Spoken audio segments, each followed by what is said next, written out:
नमस्कार। आपण मैंने बहुत दिन धरी शिशु सेविका नियुक्ति केबे हो भावी अपेक्षा करथिले, किंतु तापाई आपणकर फॉर्म आसी जाइछि। ता संगरे नियुक्ति पई गाइडलाइन मध्ये आसी जाइछि। तेणु जो माने योग्य बा जो माने शिशु सेविका रे नियुक्ति हेबा पई चाहुचंती, आपण माने तुरंत निज पाख स्कूल रे जाई जोगाजोग करंतु एवं एई फॉर्म टी संग्रह करी आउ जहाँ किसी डॉक्यूमेंट दरकार से गुड़िक मध्य से संलग्न करकिना दियंतु। आपण तुरंत जाई निज पाख गाँ स्कूल रे जोगाजोग करंतु एवं शिशु सेविका नियुक्ति निमंते जो फॉर्म टी रहिला एथिरे सेमती किछि विशेष नाही। एवं आपण माने जदि चाहिए डॉक्यूमेंट हिसाब रे आधार कार्ड जेरक्स, भोटर कार्ड रो जेरक्स एवं आपणकर शिक्षागत योग्यतार जेरक्स टी देबे।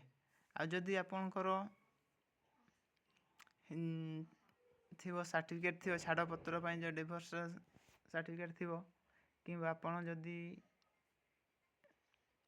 जो अनाथ ता पई जो सर्टिफिकेट डेथ सर्टिफिकेट से गुडा आपण माने देकी आपण माने निज विद्यालय रे एचएम को दे पारिबे। एवं एथि प्रथमे आपणकर दरकार जो फॉर्म टी संग्रह कर साइला परे आपण माने प्रथमे आवेदनकारी नामटी लिखिबे। जो माने आज आवेदन करिवे से केवल महिला हेतिबे।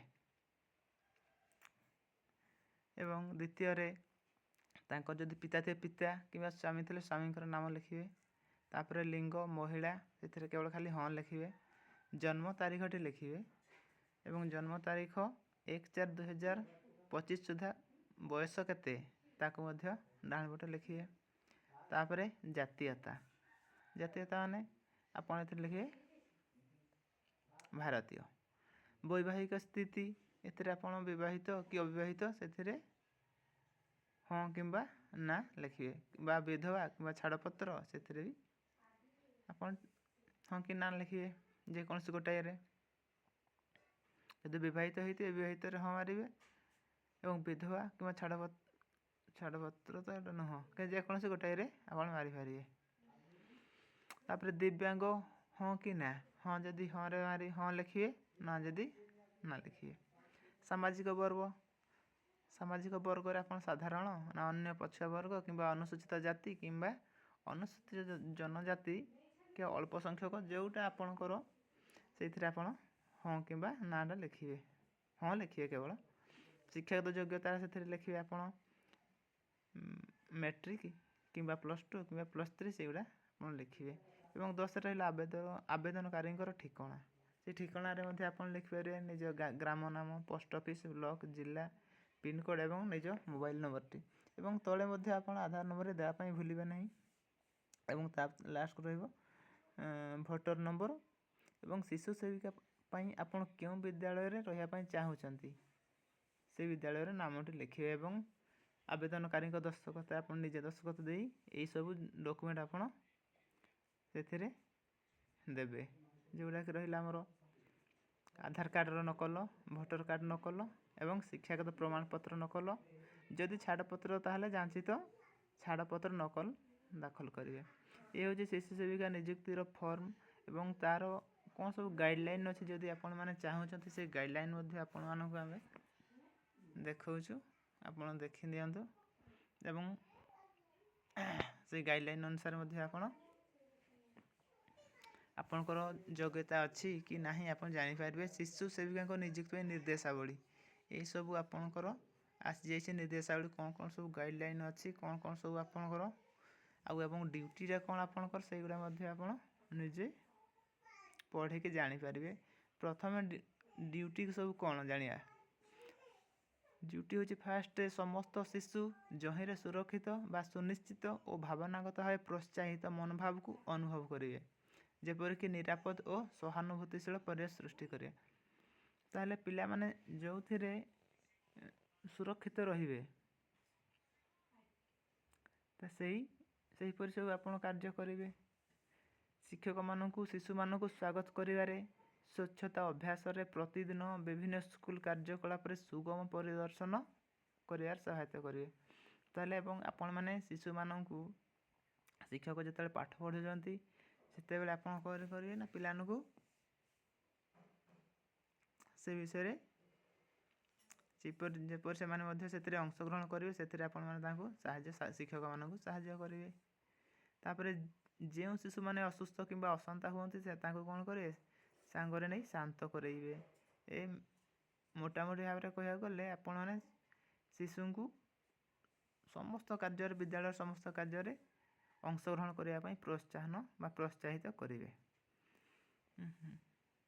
ଶିଶୁ ସେବିକା ନିଯୁକ୍ତି ପାଇଁ ବିଦ୍ୟାଳୟର ଯୋଗ୍ୟତା କ'ଣ ଥିବ? ଆପଣ ଯେଉଁ ବିଦ୍ୟାଳୟ ପାଇଁ ଶିଶୁ ସେବିକା ରହିବା ପାଇଁ ଇଚ୍ଛୁକ ସେଥିରେ ଫାଷ୍ଟ ଦେଖିବେ ସେଥିରେ ଶିଶୁ ବାଟିକା 1 ଏବଂ 2ର ପିଲା କେତେ ଅଛନ୍ତି।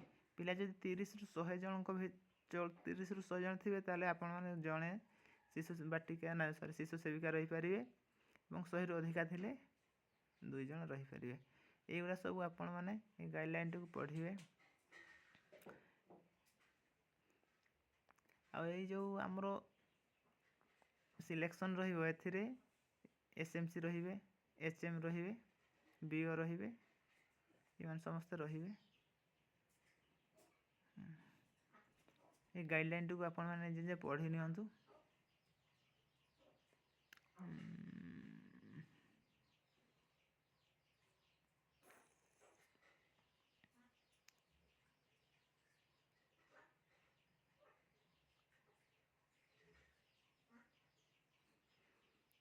ତାହେଲେ ପ୍ରାଥମିକତା କେଉଁମାନଙ୍କୁ ଦିଆହେବ? ST ଶ୍ରେଣୀରୁ ଦରିଦ୍ର ବା ଅସହାୟ ନାରୀଙ୍କୁ ଦିଆଯିବ ଫାଷ୍ଟ। ତାପରେ SC ଶ୍ରେଣୀର ଦରିଦ୍ର ଅସହାୟ ନାରୀଙ୍କୁ ଦିଆହେବ। ତାପରେ ଦିଆହେବ ଅନ୍ୟାନ୍ୟ ସମୁଦାୟରୁ ଦାରିଦ୍ର୍ୟ ବା ଅସହାୟ ନାରୀଙ୍କୁ ଦିଆହେବ। ବା ଦରିଦ୍ର ବିବାହ ବିହୀନ ମା ଯାହାଙ୍କ ପାଖରେ କୌଣସି ଜୀବିକା ଉପାୟ ନାହିଁ କିମ୍ବା ST ସମୁଦାୟ ପରିବାର ପକ୍ଷରୁ କୌଣସି ସହାୟତା ନାହିଁ। ଦରିଦ୍ର ବିବାହ ବିହୀନା ମା ଯାହାଙ୍କ ପାଖରେ କୌଣସି ଜୀବିକା ନାହିଁ କିମ୍ବା SC ହେଇଥିଲେ ବି ହେବ। ଦରିଦ୍ର ବିବାହ ମାଙ୍କ ପାଖରେ କୌଣସି ନାହିଁ। ହଁ ଠିକ୍ ଅଛି। ଅଯୋଗ୍ୟ କେଉଁମାନେ ହେବେ? 60 ବର୍ଷରୁ ଅଧିକ। ଆଚ୍ଛା ଏଗୁଡ଼ା ସବୁ ପଢ଼ି ନେବେ ଏବଂ ତୁରନ୍ତ ଆପଣ ଯାଇ ବିଦ୍ୟାଳୟରେ ଯୋଗାଯୋଗ କରନ୍ତୁ।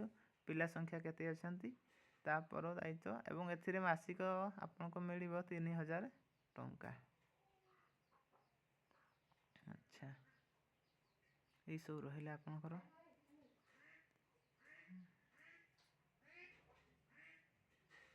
ହଉ ଠିକ୍ ଅଛି। ଆପଣମାନେ ଏହିପରି ଗାଇଡ଼ଲାଇନ୍ ଦେଖିଲେ ଗାଇଡ଼ଲାଇନ୍ ଅନୁସାରେ ଆପଣ ନିକଟସ୍ଥ ବିଦ୍ୟାଳୟକୁ ଯାଇ ଯୋଗାଯୋଗ କରନ୍ତୁ ଯଦି ଶିଶୁ ସେବିକା ରହିବା ପାଇଁ ଆପଣଙ୍କର ଇଚ୍ଛା।